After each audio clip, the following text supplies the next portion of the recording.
টিকি। টিকিগুলো ভীষণ ভালো হয় খেতে, ভেতরটা ঠিক এইরকম সুস্বাদু পেট ভরা খাবার আলুর টিক্কি। বানাবো আজ আলুর টিক্কি। রুমির রান্নাঘরে সবাই স্বাগত। টিক্কি বানাতে লাগবে সেদ্ধ করা কটা আলু আর কিছু মশলা, যেমন লবণ, হলুদ গুঁড়ো, গরম মশলা গুঁড়ো দিয়েছি, এটা অপশনাল। এখানে ধনে পাতা নেওয়া যেতে পারে, পুদিনা পাতা নেওয়া যেতে পারে। আমাদের গরম মশলার ফ্লেভার ভালো লাগে, তাই গরম মশলার গুঁড়ো নিয়েছি। লাল লঙ্কার গুঁড়ো, এর বদলে চিলি ফ্লেক্সও নেওয়া যায়। রসুনের কটা কোয়া, যেটা গ্রাইন্ড করে দেব, আদার কটা টুকরো, আর আমি কাঁচা লঙ্কা কুচি দেব।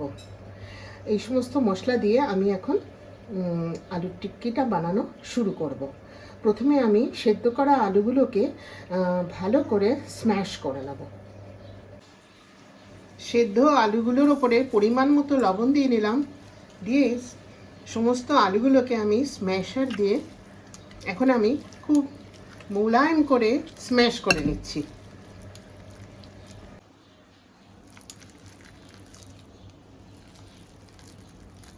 একদম মিহি হয়ে গেছে। এরকম অবস্থায় সমস্ত মশলাগুলোকে দিয়ে আরেকবার ভালো করে মেখে নেব।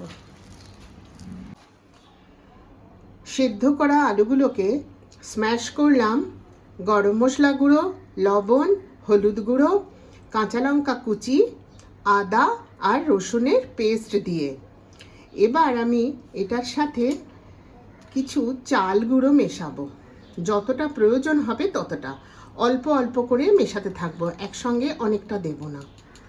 যতটুকু দেব ততটা যেন বাইন্ডিংয়ের জন্য যতটা লাগে ঠিক ততটাই।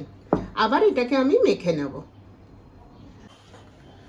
রাইস পাউডার দিয়ে ভালো করে হাত দিয়ে মেখে নিলাম। এই রকম হলো মন্ডটা, এই যে এরকম। এবার এটাকে আমি দু হাতের মাধ্যমে এরকম করে এইভাবে একটু চ্যাপটা করে এইভাবে আমি সব টিকিগুলোকে বানিয়ে নেব। এইভাবে, এই যে এইভাবে আলুর মন্ড থেকে 6খানা টিকির আকারে বানিয়ে নিলাম। গ্যাসটাকে অন করে কড়া বসিয়ে দিলাম, সাদা তেল ঢেলে দিলাম। পরিমাণ মতো দিতে হবে, আমি এতটাই দিলাম। তেলটাকে অল্প গরম হতে দেব, অনেক গরম করব না, আবার ঠান্ডা তো রাখা যাবে না। একটু গরম হলেই আমি আলুর টিকিগুলোকে ছেড়ে দেব। তেল হালকা গরম হয়ে গেছে, আমি একটা একটা করে আস্তে করে তেলের মধ্যে এইভাবে ছেড়ে দিলাম।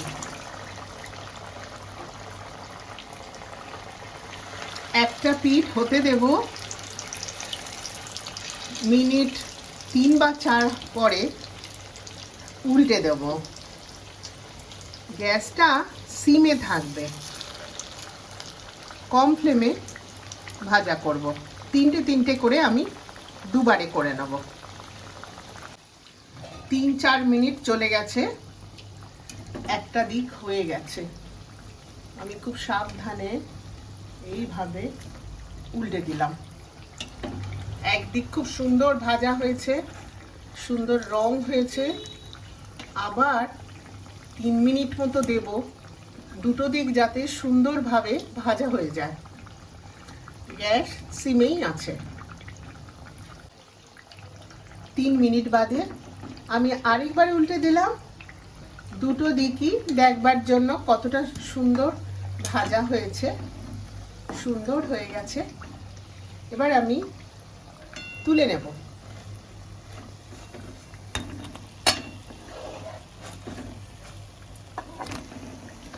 পরে যে 3টে আমি বানিয়ে রেখেছি ওইগুলো দিয়ে দেবো। এক পিঠটা ভাজা হয়ে গেছে, মিনিট 3 কেটে গেছে। এবার আমি আরেকটা পিঠ সাবধানে উল্টে দেবো, আবার 2-2.5 মিনিট অপেক্ষা করব। তাহলে আজকের মতো আলুর টিকি তৈরি হয়ে যাবে। আর 2 মিনিটের অপেক্ষা টিকি তৈরি হতে। একদম রেডি হয়ে গেছে, জাস্ট একবার উল্টে দিলাম। গ্রেভি খুব সুন্দর হয়ে গেছে, গ্যাস সিমেই আছে। এবারে আমি সবকটাকে নামিয়ে নেব।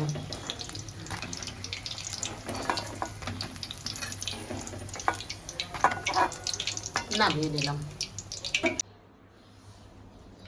প্লেটে নামিয়ে নিয়েছি। আলুর টিক্কিগুলো খাবার জন্য একদম রেডি হয়ে গেছে। সাবস্ক্রাইব করে দেবেন, শেয়ার লাইক দেবেন। আবার আসবো অন্য কোনো রেসিপি নিয়ে। ততক্ষণে আপনারা সবাই খুব ভালো থাকবেন।